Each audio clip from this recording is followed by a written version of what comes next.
Hola, ¿qué tal? Desde Desaprendo Luego Existo continuamos haciendo este seguimiento a todo el proceso electoral del 2022. De hecho, si no lo han visto, hay un primer video en el que analizamos en detalle lo ocurrido en la jornada electoral del pasado 13 de marzo, donde por un lado estuvimos viendo qué sucedió con las consultas de los precandidatos presidenciales y por otro lado estuvimos analizando lo que pasó en el Congreso de la República. De hecho, todavía los escrutinios están terminando de cerrarse y hay algunas noticias que queremos compartir también sobre este tema. En esta ocasión vamos a centrarnos en las fórmulas vicepresidenciales de los candidatos, ya que formalmente fueron inscritos. De hecho, la registraduría ya presentó el diseño del tarjetón que va a entregar el próximo 29 de mayo en la primera vuelta. Así que comentaremos sobre los perfiles de los principales candidatos y candidatas vicepresidenciales, así como lo que representan para cada una de las campañas, y haremos algunos comentarios sobre el desempeño que tuvieron en el debate vicepresidencial organizado por Semana y El Tiempo. También comentaremos sobre estos brotes de racismo que han surgido en los últimos días desde algunos sectores, especialmente en contra de Francia Márquez, lo cual es completamente inaceptable y desde Desaprendo Luego Existo rechazamos rotundamente. Y por último, le daremos una mirada a los resultados de la última encuesta publicada por el Centro Nacional de Consultoría y comentaremos algún par de hechos más que han sido destacados en los últimos días. Así que vamos a comenzar. Oficialmente tenemos a 8 aspirantes por la presidencia de Colombia para el periodo del 2022 al 2026. Todos ya han escogido a su fórmula vicepresidencial y hay que decir que de este grupo hay 3 que son mujeres y hay 5 que provienen de las comunidades afrodescendientes. Lo que se busca usualmente en las campañas con este perfil vicepresidencial es que pueda ser un complemento para el candidato y que a la vez le permita llegar a nuevos sectores o comunidades donde por su propia cuenta el candidato no tendría el mismo tipo de accesibilidad o de receptividad. Así que vamos a centrarnos en 6 de estas candidaturas vicepresidenciales para analizar un poco cómo se da esta dinámica en sus campañas respectivas y a la vez cómo va a quedar el escenario político para las próximas elecciones del 29 de mayo, que sería la primera vuelta. José Luis Esparza, fórmula de Ingrid Betancourt, es un coronel retirado del ejército, especialista en inteligencia militar, quien fue uno de los dirigentes de la Operación Jaque, por medio de la cual Ingrid Betancourt fue liberada junto a otro grupo de secuestrados, quien en medio de una gran polémica fue llamado a calificar servicios cuando estaba haciendo su curso para ascender a general.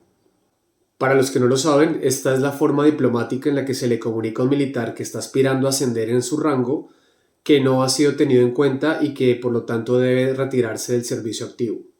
Este caso generó tanta indignación ya que el coronel era altamente reconocido por sus habilidades de inteligencia militar que se pusieron de acuerdo María Fernanda Cabal y Juan Manuel Santos cuando ambos dijeron que el gobierno de Duque y de su ministro Diego Molano estaban cometiendo un gran error al no haber permitido que ascendiera a general al coronel Esparza. Hay que decir que en el papel era una fórmula bastante interesante para Ingrid Betancourt, porque a pesar de que uno pueda esperar de un militar retirado posiciones más fuertes y radicales en ciertos temas de coyuntura nacional, también es cierto que le abriría el espacio a nuevos sectores por los cuales ella, al ser una candidata autodenominada de centro, no hubiera podido llegar. Sin embargo, después de verlo en el debate de Semana y El Tiempo de candidatos vicepresidenciales, deja más incertidumbres que certezas. Fue bastante complicado tratar de entender lo que decía cuando estaba debatiendo. Utilizaba distintos elementos, frases, algunos datos históricos, pero que en conjunto generaban más ruido que cualquier otra cosa. Y de hecho, cuando se estaba hablando sobre racismo en el debate, salió con algunos comentarios bastante desafortunados que veremos más adelante, que en definitiva no le sientan nada bien a Ingrid Betancourt, que ya ella por sí sola venía generando bastante polémica con sus últimas participaciones en los debates, más las cosas que ha venido diciendo en redes sociales. Al buscar más información sobre el perfil del coronel Esparza, encontramos que algo que lo destacó en su carrera en el ejército desde la inteligencia militar fueron sus grandes habilidades en maniobras de engaño. Muchas ocasiones lograron inclusive que frentes del ELN y de las FARC terminaran luchando entre ellos mismos. Ahora, la gran duda que nos queda es si esto que sucedió en el debate fue una de estas tácticas de engaño para lograr desviar un poco la atención que en este momento Ingrid tiene acaparada, ya que no ha terminado de salir de una polémica cuando ya se está metiendo en otra. Rodrigo Lara Sánchez fue escogido como la fórmula vicepresidencial de Federico Gutiérrez, y hay que decir que esta fue una de las jugadas más astutas, ya que cuando todo el mundo estaba esperando que su vicepresidente fuera del uribismo, de Cambio Radical o del mismo partido de la U, pues resultaron escogiendo a alguien de las entrañas del Partido Verde, seguramente con ánimos de matizar un poco toda la maquinaria y la corruptela que está respaldando la candidatura de Fico, y sin duda el hecho de que haga parte del espectro ideológico de centro, pues entra a competir directamente con los votos del propio Fajardo. Rodrigo Lara es médico cirujano en la Universidad del Cauca.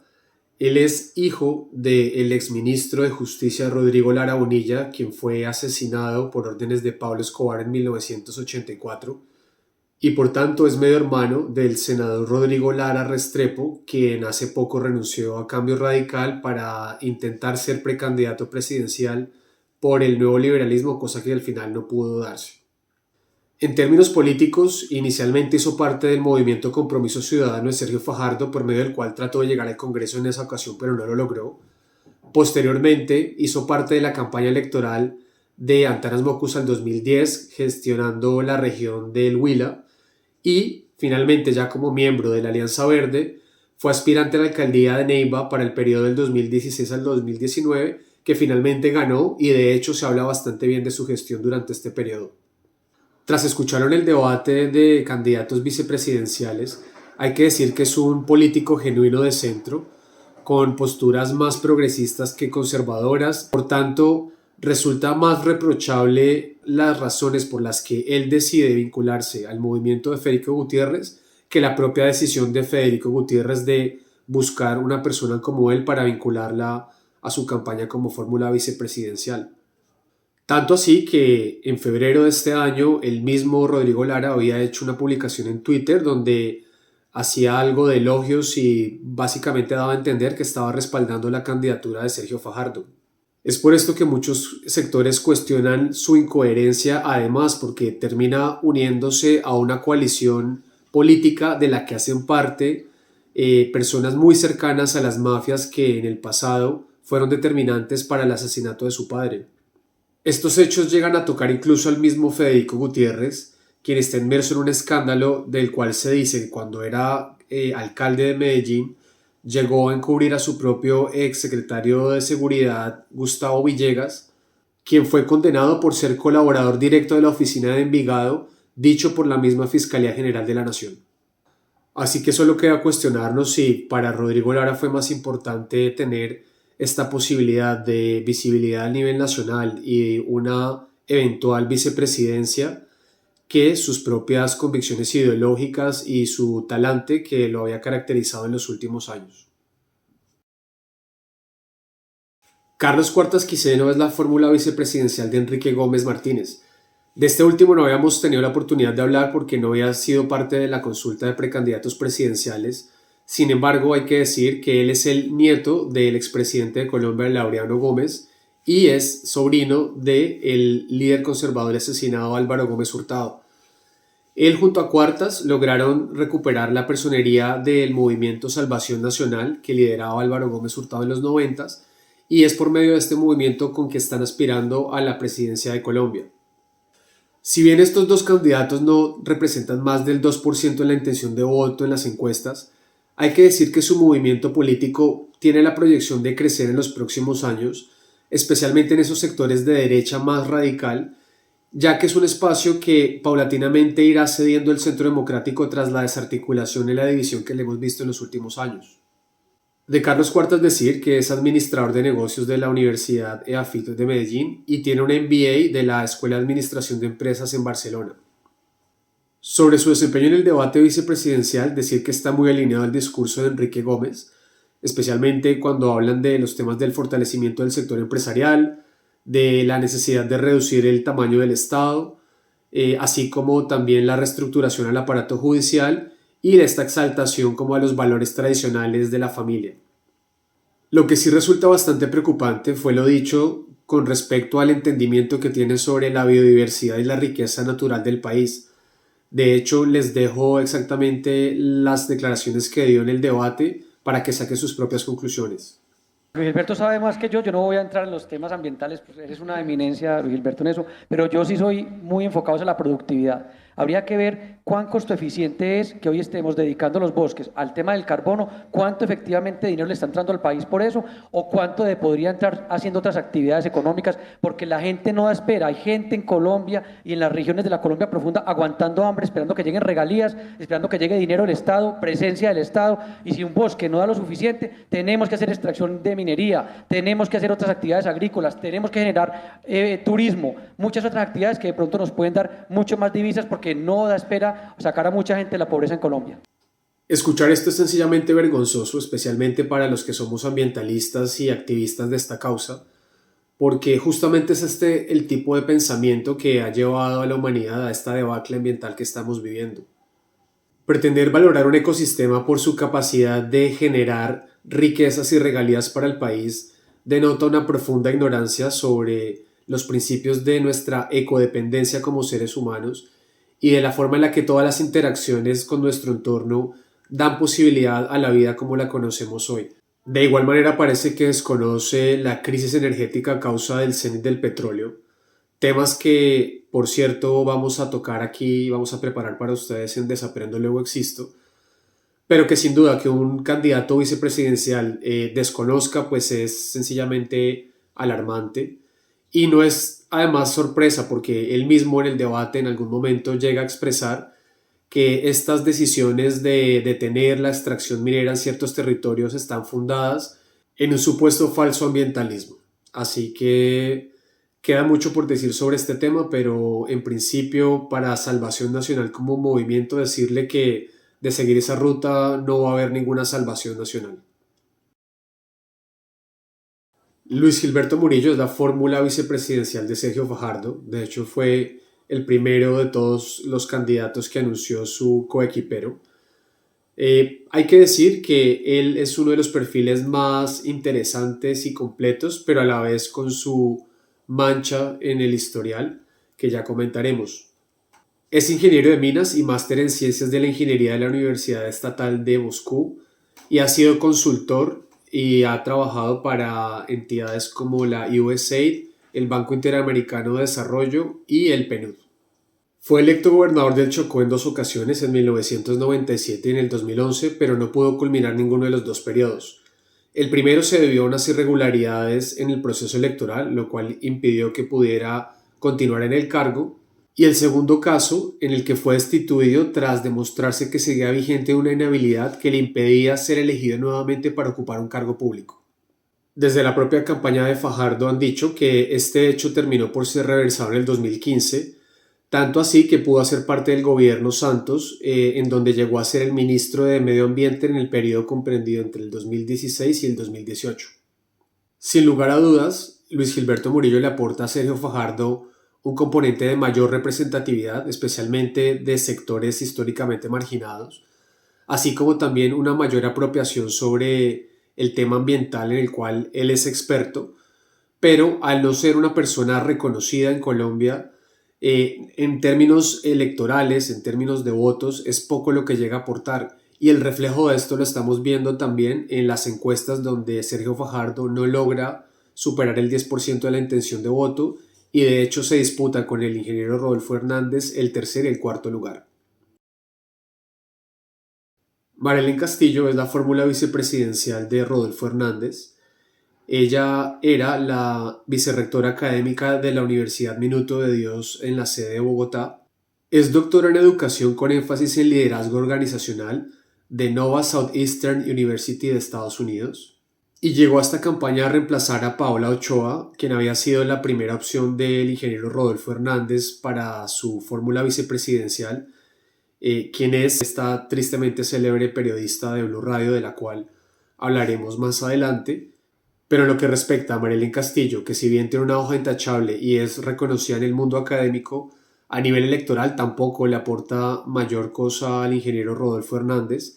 E igualmente decir que su participación durante el debate vicepresidencial fue bastante discreta, si bien no generó ninguna controversia, ninguna polémica, sus posturas realmente tampoco aportaron mayores elementos que fueran innovadores o que se distinguieran de alguna forma con respecto a los otros candidatos que allí se encontraban. Francia Márquez es la fórmula vicepresidencial de Gustavo Petro. Ella es abogada de la Universidad Santiago de Cali y es reconocida líder social y activista ambiental.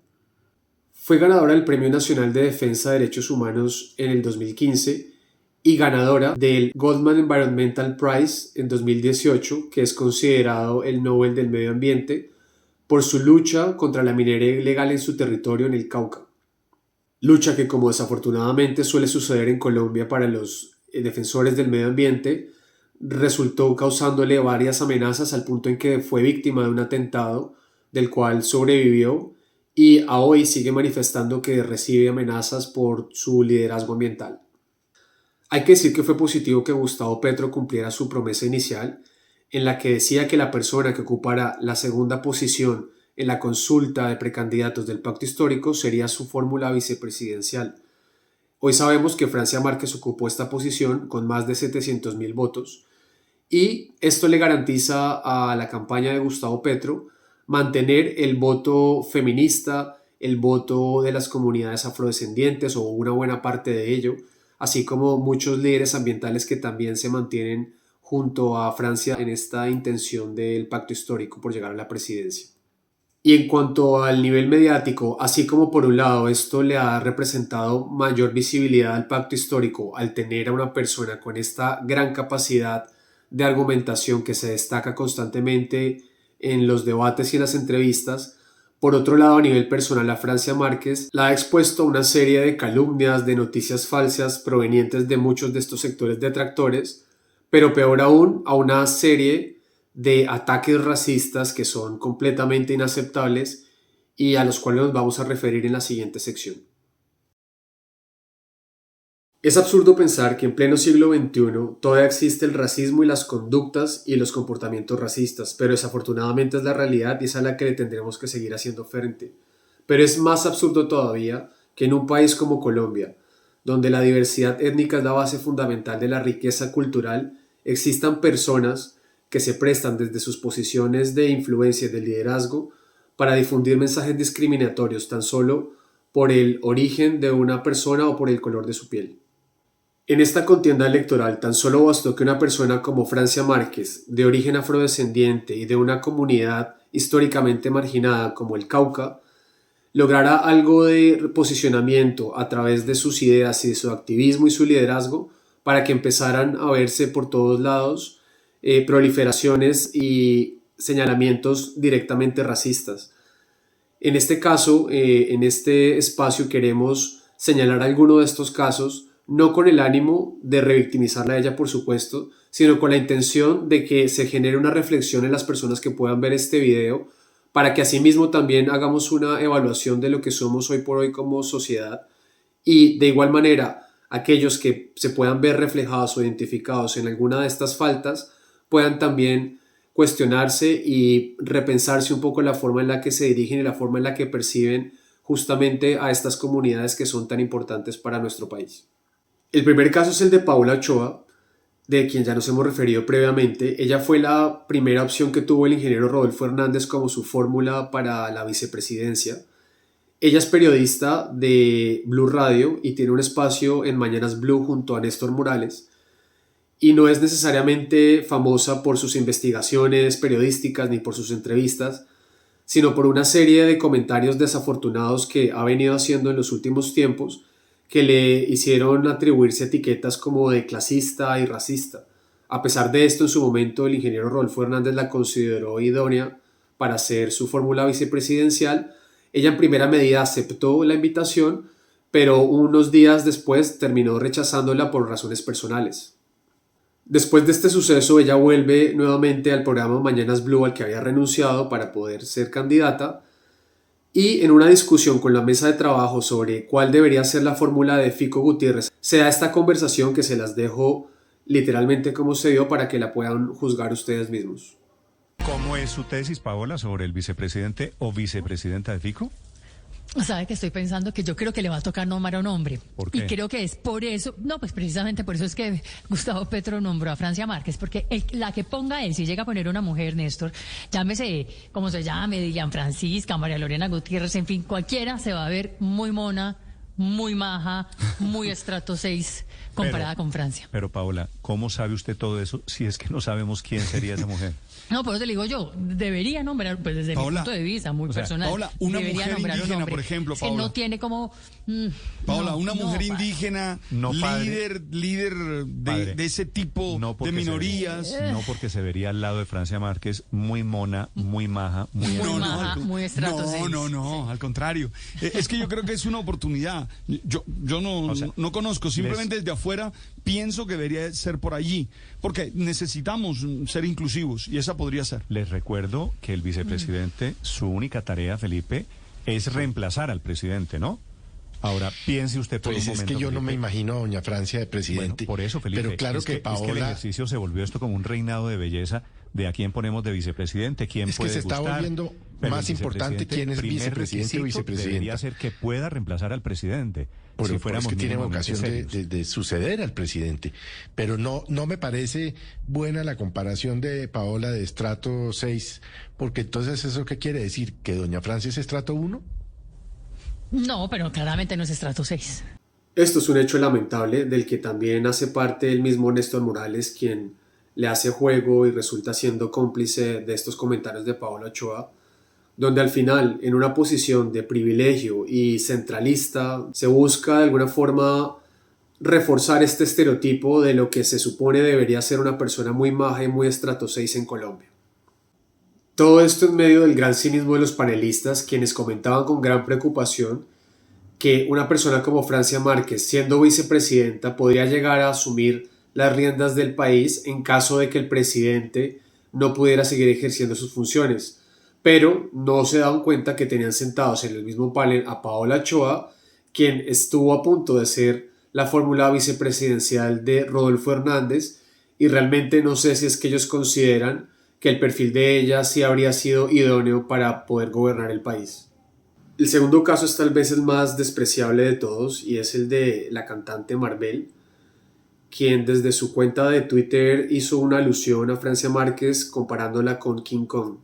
Esto es sencillamente ridículo e irrespetuoso desde cualquier perspectiva. Además que es una persona que tiene más de 400,000 seguidores en esta red social y que hasta ahora ni siquiera se ha retractado. Por fortuna, existe la ley antirracismo y ya ella fue denunciada penalmente por estos hechos. En el tercer caso, realmente no hay sorpresas por la persona que protagoniza el hecho, y estamos hablando de la senadora María Fernanda Cabal, que además parece que no entiende la responsabilidad que tiene en este momento al haber sido la segunda votación más alta del Senado y la primera votación más alta entre las mujeres congresistas, quien por una razón que no entendemos parece creer tener la autoridad para decirle a Francia cómo debería llamarse para poder encarnar la lucha contra el racismo justamente. Ahora, lo que tendríamos que preguntarnos si le quisiéramos seguir el juego a la senadora es si su apellido realmente le hace honor a su actuar político. El cuarto y último caso que queremos presentar es el que protagoniza la fórmula a la vicepresidencia de Ingrid Betancourt. Estamos hablando del coronel José Luis Esparza, que no es propiamente un caso de racismo como tal, pero sí se trata de unas declaraciones en medio del debate de candidatos vicepresidenciales en el que debía responder si consideraba que en esta campaña electoral había racismo o no. Ya se habían manifestado algunos candidatos y candidatas, incluyendo la propia Francia Márquez, y cuando fue su turno, miren ustedes mismos lo que respondió. El turno es para el coronel José Luis Esparza, fórmula vicepresidencial de Ingrid Betancourt. Su minuto, coronel. Bien, muchísimas gracias. Un saludo especial a los colombianos. Gracias por la invitación a los compañeros que estamos acá en esta aspiración. Inicialmente en estos asuntos técnicos, yo pienso que hoy también estamos pasando por unos momentos de posverdad, de populismo, y centrarnos en los problemas de racismo en una Colombia tan diversa, en particular habiendo sido soldado y habiendo recorrido todo el país, yo pensaría que desde esa decisión de 1851 del gobierno José Hilario López en que se determina la libertad de los esclavos, estos son factores que posiblemente se exploten en el momento. Yo creo que la muestra de que la campaña no tiene racismo desde esa perspectiva que se señala, aunque hay obviamente problemas que yo he podido determinar en las regiones, no podría sentarse específicamente en este tema.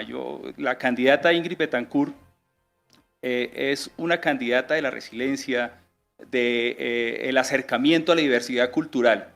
Estar un soldado en un partido como estos, el Partido Verde Oxígeno, plantea el reconocimiento a todos ellos. Mi experiencia personal, grandes de mis amigos que compartieron conmigo la vida militar, nunca sentí esta perspectiva de racismo, aunque sé los problemas culturales y los problemas de las regiones. ¿Alguien entendió lo que trató de decir? Si tratamos de descifrarlo un poco, lo que da la impresión es que trata de decir que como él ha recorrido el país y fue militar y en el ejército se reciben personas de las comunidades afrodescendientes, él mismo tiene amigos afrodescendientes que ni siquiera se atrevió a decirlo y que por esta razón, sumado a que Ingrid Betancourt le dio la oportunidad a él siendo militar de hacer parte de su campaña, entonces que él no considera que exista racismo. Realmente nada tiene que ver con nada y de hecho el debate continúa. Francia Márquez pide una réplica a esta respuesta y se ratifica en su posición, criticando el hecho de que una persona desconozca el racismo como tal, al que se le suma la voz de Luis Gilberto Murillo, también afrodescendiente, que es la fórmula de Fajardo. Y cuando todos creíamos que iba a enmendar un poco lo que había dicho o que había tenido la oportunidad para reflexionar y volver a salir con una respuesta un poco más adecuada, pues miren ustedes lo que termina contestando.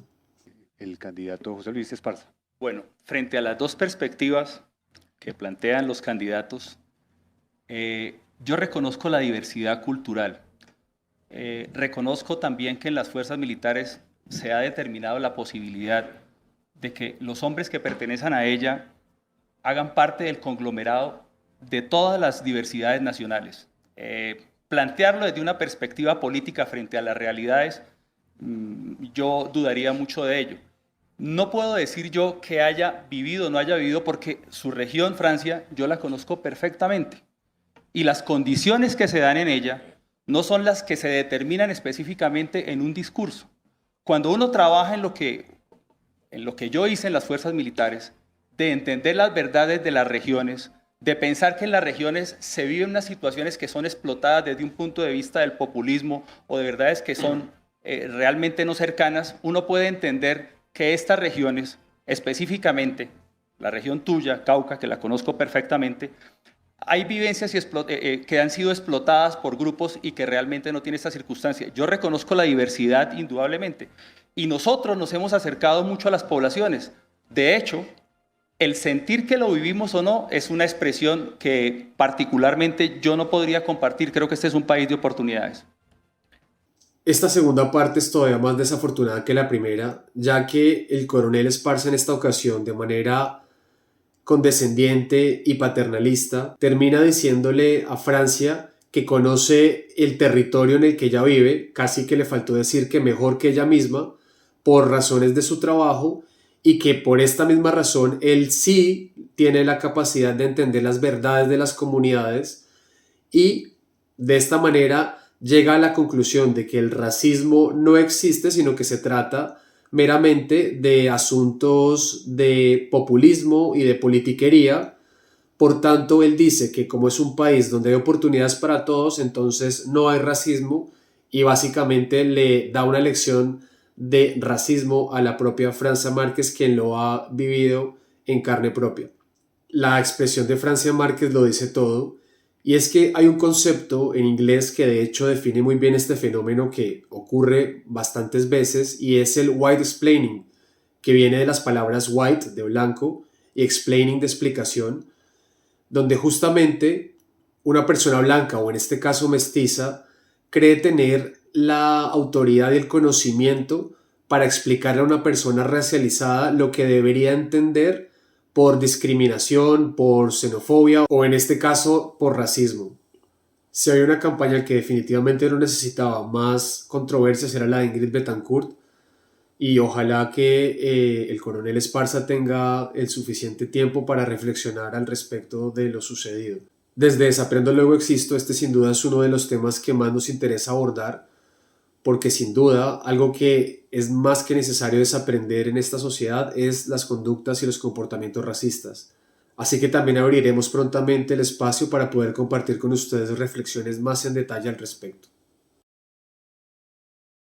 Y para cerrar, 3 datos que queremos compartir con ustedes que han sido llamativos de estos últimos días. Lo primero es comentarles que el 30 de marzo se supo que en el escrutinio que todavía se estaba realizando para cerrar las votaciones finales de las elecciones del Congreso de la República, el pacto histórico llegó ya a los 2.800.000 votos, lo cual significaría que se estaría haciendo con la 20ª curul para el Senado, y esto tiene efectos especialmente con el Partido Liberal, que antes de esta noticia tenía 15 curules, pero estaría perdiendo justamente la 15ª posición, que si recuerdan bien, lo habíamos comentado en el video anterior, estaba actualmente ocupada por Sara Castellanos, quien era concejal de Bogotá, que dejó votado su puesto para dar el salto al Senado. Así que en este momento ella estaría perdiendo esta curul. Sin embargo, todavía hay que esperar hasta que se cierre definitivamente este escrutinio para poder tener la última palabra.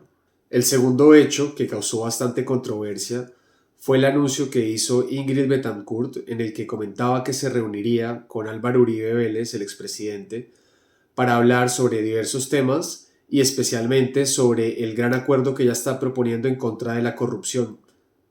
Es comprensible que ella tenga una deuda de gratitud con el expresidente, ya que fue quien ordenó al final su liberación por medio de la Operación Jaque, pero no podemos pasar por alto que se estaría reuniendo con una persona que tiene más de una docena de funcionarios y personas de su círculo más íntimo que actualmente tienen condena o investigación formal por delitos que terminaron favoreciendo directa o indirectamente al expresidente.